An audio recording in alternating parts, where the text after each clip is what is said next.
Hello, in this video I'm going to go over an example of a one mean t-test, that's a hypothesis test, and a one mean t-interval, so that's a confidence interval. And here I have my own terminology given the info box. Essentially what I mean by that is that you're given the sample information, the sample size, the sample standard deviation, and the sample mean already there. So you're not given raw data. Okay? So, and I'm going to go through this a little bit more quickly. I'm not going to go through all the calculator steps and such. Alright, so here we have our example has the amount of money for research and development for a particular industry changed in the last 30 years. Suppose that 30 years ago the average annual R&D for companies in this particular industry was about $2.7 million. And today we randomly select 56 companies from this industry and we find out how much they annually invest in R&D. And here's what we get. So for the sample we get 1.9 million on average for R&D. Standard deviation is 0.45 million. And it looks like my cat just has to be part of this again. So let's go ahead and label. So what we're looking for is the annual R&D, right? How much is being invested. That's the trait, the amount of money, basically the dollars of investment. And let's see, the population are all the companies in this particular industry. That's the population. And what we have is this was mu from 30 years ago. 56 is the sample size.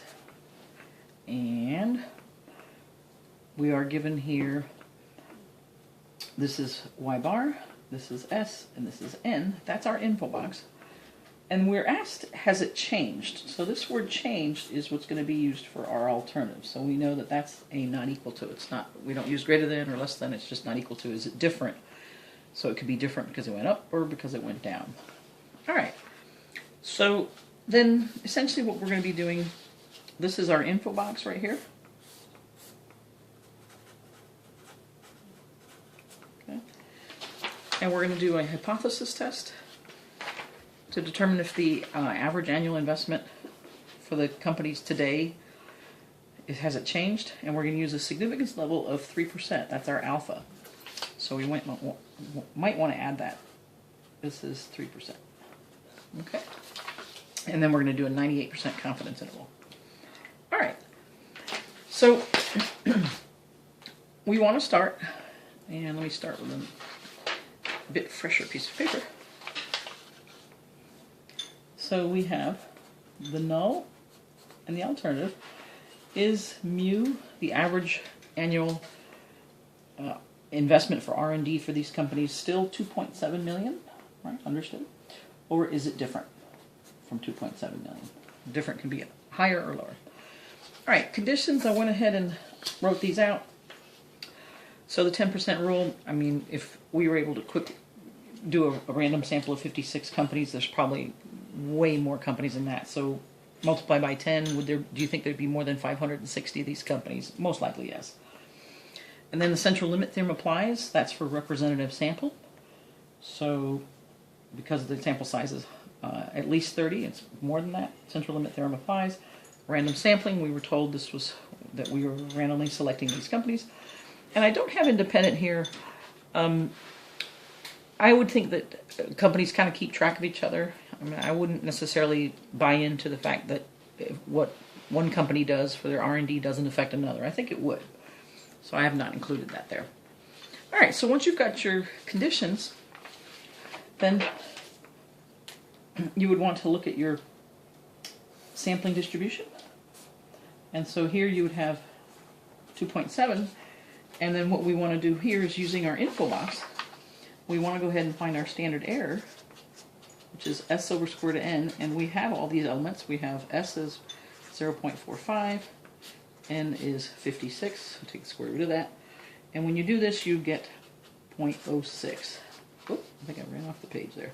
So standard error is 0.06. There we go. All right, so here I'm going to add 0.06 3 times and subtract 0.06 3 times.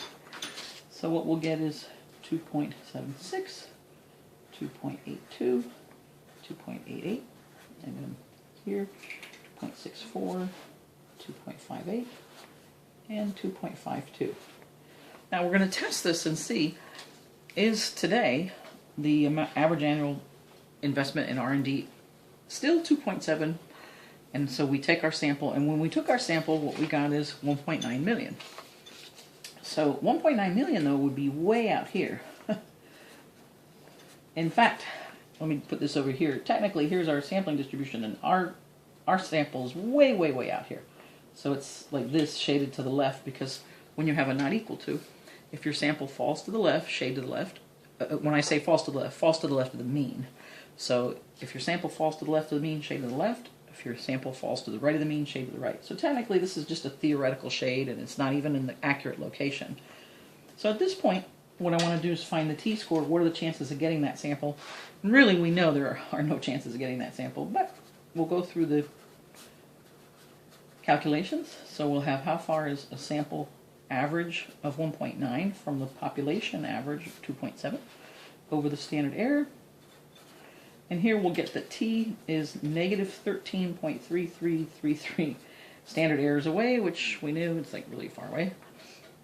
And here we're going to do TCDF from negative infinity, right? From negative infinity all the way to that t-score. So from negative 100 standard errors to negative 13.3333. And then don't forget your degrees of freedom. Sample size was 56. And here we're going to put 55.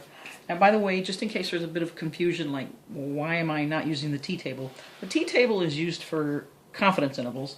When you're using the degrees of freedom and you've got TCDF, this is in your calculator. Your calculator knows then, as soon as you tell it which degrees of freedom, it knows which distribution you're using, and therefore how to find the area under that curve between the two boundary values given.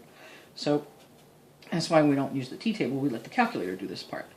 So once you put that in, what you'll get is essentially 0. Now technically, because this is a not equal to, right? Because this is a not equal to, technically I have to multiply by 2, even though it's 2 times 0 is still 0. And there's my p-value. Alright, so now what I would say is compare my p-value to the significance level. And remember, my significance level is 3%. And 0 is still less than 3%. So how well did this model predict the sample that I got? It didn't predict it at all very well. So I would reject the null. And so there's strong evidence for the alternative.